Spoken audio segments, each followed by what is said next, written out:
Hi అండి. ఈరోజు ఇది నా నైట్ టైమ్ స్టడీ సెషన్ అని చెప్పొచ్చు. నేను నైట్ 10కి స్టార్ట్ చేశాను. యాక్చువల్లీ ఇంతసేపు స్టడీ చేయాలని ముందు డిసైడ్ ఏం అవ్వలేదు. బట్ కూర్చున్నానంతే. సో ఏమేమి చదివాను అంటే చదవడం అని చెప్పలేను. జస్ట్ రివిజన్ అని చెప్పాలి. రివిజన్ సెషన్ ఇదంతా కూడా. ఆల్రెడీ నేను చదివేసి ఉన్న టాపిక్స్ కాబట్టి ఈరోజు చాలా ఎక్కువ టాపిక్స్ రివిజన్ చేశానని చెప్పాలి. సో ఈరోజు జియోగ్రఫీ చదివాను. రివిజన్ చేశాను జియోగ్రఫీ.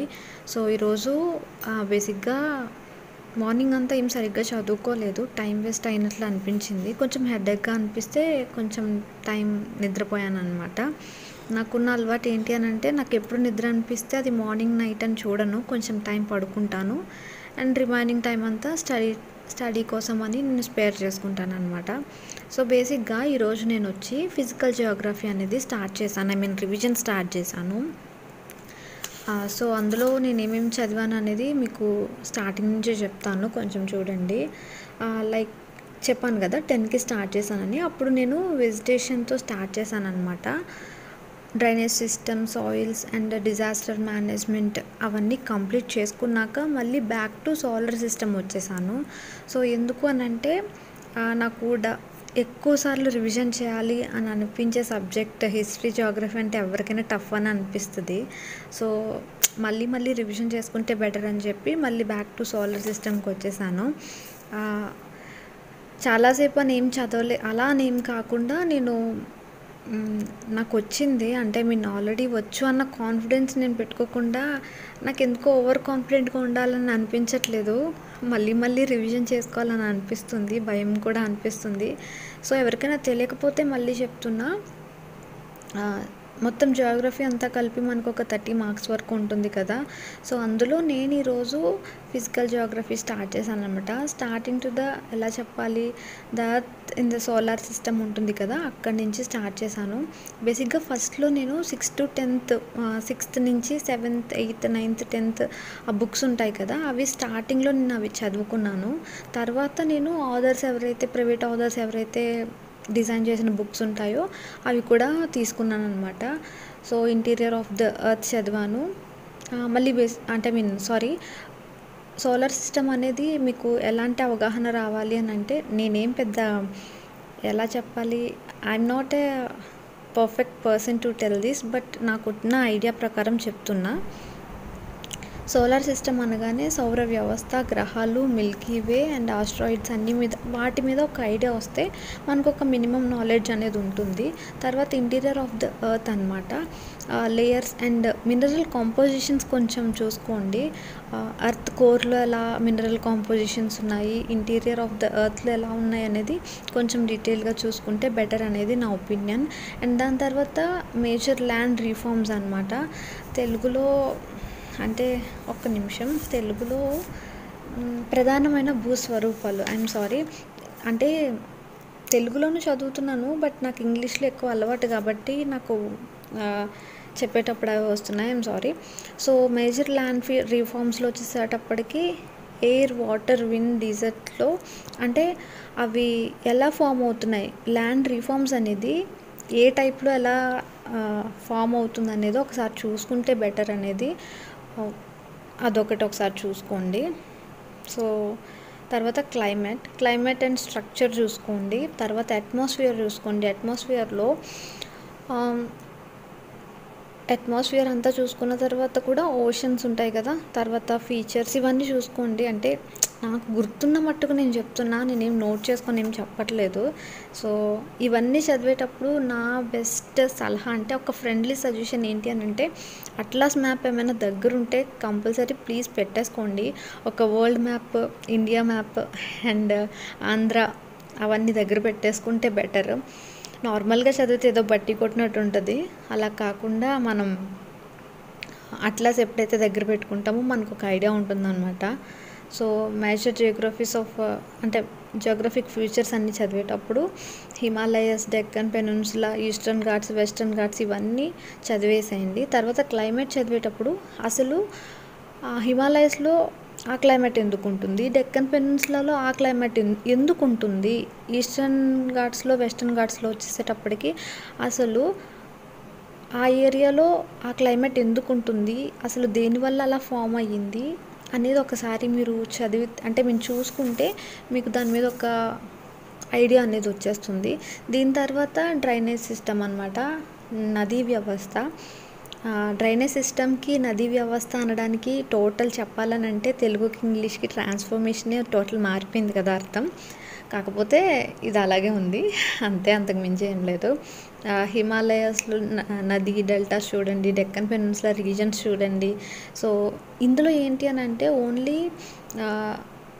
ఇండియాకి సంబంధించిందే కాకుండా ఇండియాతో పాటు ఎట్ ద సేమ్ టైం ఒకే టైంలో మీరు ఆంధ్రాది కూడా చదివేశారనుకోండి, మీకు ఒకే టైంలో 2 టాపిక్స్ కవర్ అయిపోతాయి. తర్వాత ఇదంతా అయిపోయిన తర్వాత స్టేట్ రీజన్కి వచ్చేసేయండి. స్టేట్ రీజన్లో మనకి స్టేట్లో ఇంపార్టెంట్ రివర్స్ ఎక్కడున్నాయి, వాటి ట్రిబ్యూటరీస్ అంటే ఉపనదులు ఉంటాయి కదా, అవన్నీ ఎలా ఉన్నాయి, ఎక్కడెక్కడ అవి మళ్ళీ ఓషన్లో కలుస్తున్నాయి, అవి ఎంత డిస్టెన్స్ ఉన్నాయి, అవన్నీ చూసుకోండి. అంటే నాకు తెలిసిన మట్టుకు, నాకు ఒక ఐడియా ఉన్న మట్టుకు చెప్తున్నా, ఇలాగే ఫాలో అవ్వాలని లేదు. ఇది మీకు ఇబ్బందికరంగా అనిపిస్తే మీరు మీ ఐడియాలజీ ఫాలో అయిపోవచ్చు. అండ్ దీంతో పాటుగా నా ఒపీనియన్ ఏంటి అని అంటే, మనం ఇలాంటి టాపిక్స్ చదువుతున్నప్పుడు దీంతో పాటు మనం నేనైతే ఇలా ఫాలో అవుతున్నా, రివర్స్ మీద ప్రాజెక్ట్స్ కూడా ఒకేసారి చదివేసుకుంటే మనకి ఎక్స్ట్రా టాపిక్ ఒకటి కవర్ అయినట్లు ఉంటుంది కదా. అండ్ సాయిల్స్ తీసుకోండి, నేలలు. సాయిల్స్ చదివేటప్పుడు మనం ఎలాగూ ఆ సాయిల్లో ఎలాంటి పంటలు పండుతాయి అనేది మనం చదువుతాం కాబట్టి అట్లాస్ పెట్టుకుంటే ఒక ఐడియా ఉంటుంది దగ్గర అనేది ఒక చిన్న సజెషన్. దాంతోపాటు వెజిటేషన్ చూసేయండి, అటవీ వ్యవస్థ, డిజాస్టర్ మేనేజ్మెంట్ కూడా చూసుకోండి. డిజాస్టర్ మేనేజ్మెంట్ అందరూ పైన ఒక 2-3 టాపిక్స్ కాకుండా కొంచెం డెప్త్గా వెళ్తే బెటర్ అనేది నా ఒపీనియన్. హజార్డ్స్ ఒకటి చదవండి, earth hazards and water hazards. అసలు ఎర్త్ వల్ల ఎందుకు ఫామ్ అవుతాయి, వాటర్ వల్ల ఎందుకు ఫామ్ అవుతాయి, అసలు అవి అలా అంటే మీరు రావడానికి రీజన్స్ ఏంటి, ఇవన్నీ ఒకసారి చూసుకోండి. ఇది నేనైతే సపరేట్గా డిజాస్టర్ మేనేజ్మెంట్కి ఒక సపరేట్ బుక్ అనేది తీసుకున్నాను. ఏం బుక్ తీసుకున్నాను అనేది ఏమైనా కావాలి అని అంటే నాకు కింద కమెంట్ సెక్షన్లో అడగండి, నేను చెప్తాను. సో అంతేనండి, ఈరోజు టాపిక్స్ అయితే మార్నింగ్ నుండి ఈవినింగ్ వరకు ఏం చదవలేదు కాబట్టి నైట్ సెషన్లో ఇవన్నీ నేను కవర్ చేసుకున్నాను. ఇప్పుడు టైం వచ్చి ఎగ్జాక్ట్గా 1 అయ్యింది. బట్ నాకు ఎందుకో నిద్ర రావట్లేదు, ఇంకా చదువుతూనే ఉన్నాను. డైలీ ఇలాగే చదువుతాను, కాకపోతే ఎప్పటి వరకు చదువుతాను అనేది తెలియదు. ఒక్కొక్కసారి 1 వరకు చదువుతా, 2 వరకు చదువుతా,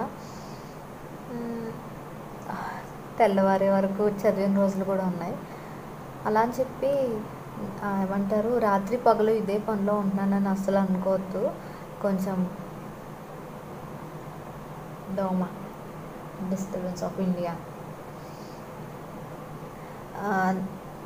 నాకు నైట్ టైం బేసిక్గా నిద్ర పట్టదు అనమాట, చిన్నప్పటి నుంచి అంతే. నాకు నైట్ టైం ఎందుకు అస్సలు నిద్ర పట్టదు. లైక్ ఎలా చెప్పాలి, గుడ్లగూబ జాతికి చెందిన అమ్మాయిని అనమాట నేను. టైం వేస్ట్ చేసుకోవడం ఎందుకు, చదువుకుంటే బెటర్ కదా అని చెప్పి నేను చదువుతాను, ఆ టైంలో చదువుతున్నాను బేసిక్గా. ఇప్పుడు ఆల్రెడీ నేను చదివిన సబ్జెక్టే కాబట్టి ఇది రివిజన్ మోడ్లోనే ఉన్నాను నేను. స్టడీ మోడ్ అయితే కాదు, రివిజన్ మోడ్ అనే చెప్పాలి.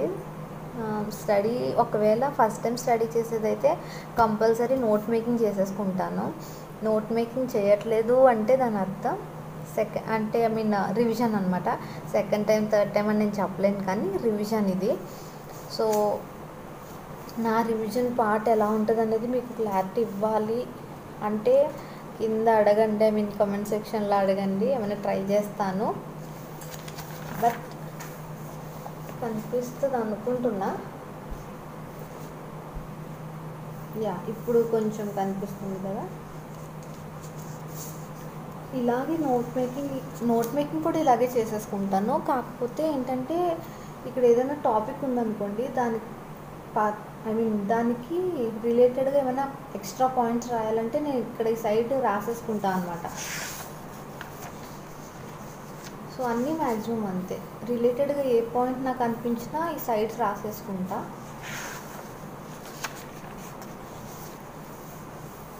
పాయింట్స్ అన్నీ హైలైట్ చేసుకోవడం అలవాటు నాకు.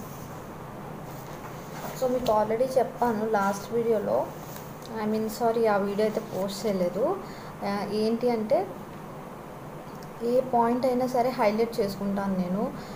Either it is text book అయినా సరే, రిఫరెన్స్ బుక్ అయినా సరే, లేదు నా నోట్ మేకింగ్ అయినా సరే, వెరీ ఇంపార్టెంట్ అనిపిస్తే నేను హైలైట్ చేసుకుంటాను అనమాట. అంతే, ఇంకేం చెప్పాలి, ఇంకేం చెప్పేది లేదు. అందరూ ఇంతసేపు చదవాలని అస్సలు లేదు. నేను మార్నింగ్ టైమ్స్ పడుకుంటా, మళ్ళీ చెప్తున్నా, మార్నింగ్ టైమ్స్ పడుకుంటా, నైట్ టైం చదువుకుంటా. చాలామంది హ్యాపీగా నైట్ టైం పడుకొని మార్నింగ్ చదువుతారు. చెప్పాను కదా, నేను మళ్ళీ గుడ్లగూబ జాతికి చెందిన అమ్మాయిని నేను. అందుకనే నేను నైట్ టైమే చదువుతా. కళ్ళు చూసారా, 1 గంట దాటింది అయినా కానీ నా కళ్ళు కనీసం ఇలా కూడా అనట్లేదు. అందుకే అలా పడుకొని అలా టైం వేస్ట్ చేయడం ఎందుకు, ఎలాగో నిద్ర పట్టదు, ఫోన్ చూస్తూ అంత అవసరం లేదనిపించింది. అందుకనే చదువుతున్నా అనమాట. సో ఈ మధ్యన ఇలాగే చదువుతున్నా. ఫస్ట్ ఇలాగే నేను ఎప్పుడు చదివాను అని అంటే 3 months బ్యాక్ వరకు ఇలాగే చదివానండి. To be frank 3 months back వరకు చాలా 2 months బ్యాక్ వరకు చాలా బాగానే చదివాను. మధ్యలో చెప్పినట్లు మీకు ఒక 2 months గ్యాప్ ఇచ్చేసాను, బట్ రెగ్యులర్గా చదువుకున్నా. ఈ 1 month అనుకుంటా మధ్యలో బ్రేక్ ఇచ్చేసా. అంటే నేను చెప్పిన 2 months బ్రేక్ కాకుండా రీసెంట్ బ్రేక్ వచ్చి ఒక 1 month ఇచ్చేసా. మళ్ళీ బ్యాక్ టు నార్మల్ అనమాట ఇప్పుడు. అంతే. ఇంకా నేను ఫ్యాన్ ఆన్ చేసేసుకుంటా. ఫ్యాన్ ఎందుకు ఆఫ్ చేశానంటే నా వాయిస్ క్యాప్చర్ చేయాలి కదా, కనీసం నా వాయిస్ నైట్ టైం కదా గట్టిగా మాట్లాడలేను. ఎవరైనా లెగిస్తే పిచ్చి ఎక్కింది అనుకుంటారు, ఇంత నైట్ టైం మాట్లాడుతుంది పిచ్చి ఎక్కేసింది అనుకుంటారు. అంటే వాళ్ళ ఒపీనియన్ కూడా అలాగే ఉందిలేండి, ఇంత చదివేస్తుంది పిచ్చిదైపోద్దేమో అన్నట్టే చూస్తున్నారు. నిజంగా ఇలా బిహేవ్ చేస్తే పిచ్చి ఎక్కింది అనుకుంటారు. అందుకనే ఫ్యాన్ ఆఫ్ చేసి కొంచెం స్లోగా మాట్లాడుతున్నా. ఎనీవేస్ ఇప్పుడు ఫ్యాన్ ఆన్ చేసేస్తా, మళ్ళీ నా స్టడీలోకి వెళ్ళిపోతా. ఎప్పుడు స్టార్ట్ చేశానంటే 10కి ఎగ్జాక్ట్ 10కి స్టార్ట్ చేశా. మధ్యలో మిల్క్ తాగడానికి లేచాను. మేబీ 2:30, 3 ఆ టైం వరకు చదువుతా. అప్పుడు పడుకుంటా. మళ్ళీ అలారం పెట్టుకొని ఎప్పటికి లేస్తున్నావు అంటే నేను పడుకున్న దాన్ని బట్టి అలారం పెడతా. సపోజ్ నేను ఒక 2కి పడుకున్నాను అనుకోండి, దాన్ని బట్టి క్యాలిక్యులేట్ చేసుకొని పెట్టుకుంటున్నా. 3కి పడుకుంటే దాన్ని బట్టి క్యాలిక్యులేట్ చేసి పెట్టుకుంటా. నాకు ఒక 4 hours స్లీప్ ఉంటే సరిపోతుంది. టు బి ఫ్రాంక్ నాకు 4 hours ఉంటే నాకు సఫిషియంట్ నిద్ర అనిపిస్తుంది నాకు. సో అందరూ అలా చేయకండి, అస్సలు హెల్త్ ఖరాబ్ అయిపోద్ది. నాకు చాలా చిన్నప్పటి నుంచి నాకు అలవాటు. నాకు 4 hours అయితే నాకు చాలా హ్యాపీ స్లీప్ నాకు, అంతే. సో మీరైతే అస్సలు ఇలా చేయొద్దు. మంచిగా తినండి, మంచిగా పడుకోండి. నేను మళ్ళీ చెప్తున్నా, నేను కొంచెం స్లో లెర్నర్ని అనమాట. ఇంత చదివేస్తుంది అని అస్సలు అనుకోవద్దు. నేను కొంచెం స్లో లెర్నర్ని, బట్ ఒకసారి నేర్చుకుంటే లైఫ్ లాంగ్ మర్చిపోను, ఆ టైప్ అనమాట. అందుకని కొంచెం స్టడీకి ఎక్కువ టైం పెట్టాల్సి వస్తుంది, అంతే. పొజిషన్ క్యాండిడేట్స్ అంటే ఇంతే, ఇలాగే ఉంటుంది మా లైఫ్. సరే బాయ్. మళ్ళీ మేబీ ఎండ్ చేస్తానో లేదో తెలీదు నా వాయిస్ ఓవర్లో. సో ఈ స్టడీ ప్రాసెస్లో నాకున్న పెద్ద భయం ఏంటి అని అంటే, నేను 1st నుంచి 5th వరకు తెలుగు మీడియం చదివాను. తెలుగు మీడియంలో చదివినప్పుడు నాకు ఆ వర్డింగ్స్ నాకేం పెద్ద గుర్తులేవు, బికాజ్ అప్పట్లో నేను అస్సలు చదివేదాన్ని కాదు కాబట్టి. 6th నుంచి 10th వరకు నేను ఇంగ్లీష్ మీడియమే. అంటే నేను 8th to డైరెక్ట్ 10th రాశాను, 9th చదవలేదు. సో దానివల్ల కొంచెం నాకు భయం అనిపిస్తుంది ఇప్పటికి కూడా. దానివల్ల నేను డిక్షనరీ పక్కన పెట్టుకొని చదవాల్సి వస్తుంది అనమాట. అది పక్కన పెట్టేస్తే నైట్ టైం చదవడం నాకు చాలా అలవాటు, చిన్నప్పటి నుంచి కూడా నాకు అలవాటు లేని వాళ్ళు, కొత్తగా ఎవరైనా ట్రై చేద్దాం అనుకునే వాళ్ళు ప్లీజ్ అస్సలు ట్రై చేయొద్దు. మీరు మార్నింగ్స్ చదువుకోండి, బికాజ్ మళ్ళీ హెల్త్ చాలా డిస్టర్బ్ అయిపోతుంది. నాకు అలవాటు కాబట్టి నేను చదివేస్తున్నాను. మీరు ఇలా చేయాలని అస్సలు మీరు ట్రై చేయొద్దు ప్లీజ్, మళ్ళీ చెప్తున్నా. నాకు ఒక 3-4 hours పడుకుంటే నాకు సఫిషియంట్ నిద్ర అనిపిస్తుంది. అందరికీ అలా ఉండాలని లేదు. సో ఆల్మోస్ట్ ఇప్పుడు 2:30 3 వరకు చదివేశాను. కంప్లీట్ అయిపోయింది, ఇంకా క్లోజ్ చేస్తాను. ఇప్పుడు 3:40 అయింది, నేను వాయిస్ ఓవర్ ఇస్తున్నాను ఈ వీడియోకి. సో అందుకే చెప్తున్నా, నాకు అలవాటు, మీరు అలాంటివి అస్సలు ట్రై చేయొద్దు. సో ఆల్ ది బెస్ట్, బాగా ప్రిపేర్ అవ్వండి. నేను చెప్పిందే ప్రతి వీడియోలో అయితే మళ్ళీ మళ్ళీ మీకు ఆల్ ది బెస్ట్ చెప్తాను. సో మీరు కూడా నాకు ఆల్ ది బెస్ట్ చెప్పండి ప్లీజ్, ఓకేనా? బాయ్ అండి, బాగా ప్రిపేర్ అవ్వండి. నెక్స్ట్ రేపు ఏం సబ్జెక్ట్ చదువుదాం అనేది కింద కమెంట్ సెక్షన్లో చెప్పండి. సో మనందరం కలిసి చదువుకుందాం. ఏమండో ఇంకో విషయం చెప్తున్నా, జాగ్రత్తగా వినండి. మనకి ఎగ్జామ్ ఎప్పుడు ఉంటుంది? మార్నింగ్ సెషన్లోనే కదా, అంటే మార్నింగ్ టైంలోనే కదా ఉంటుంది. సో నైట్ టైం పడుకోవడం అనేది అలవాటు చేసుకోండి. ఎందుకు చెప్తున్నానంటే నైట్ టైం పడుకుంటేనే మార్నింగ్ మనం యాక్టివ్గా ఉండగలుగుతాము. నేను ఎందుకు నైట్ టైం ప్రిఫర్ చేస్తానంటే నాకు ఇలా చిన్నప్పటి నుంచి అలవాటు. చిన్నప్పటి నుంచి ఇన్ ద సెన్స్ స్కూల్లో ఉన్నప్పటి నుంచి నాకు అలవాటు. నేను 2-3 డేస్ పడుకోకపోయినా నేను హ్యాండిల్ చేసుకోగలుగుతాను. మీరు అలా చేయొద్దు.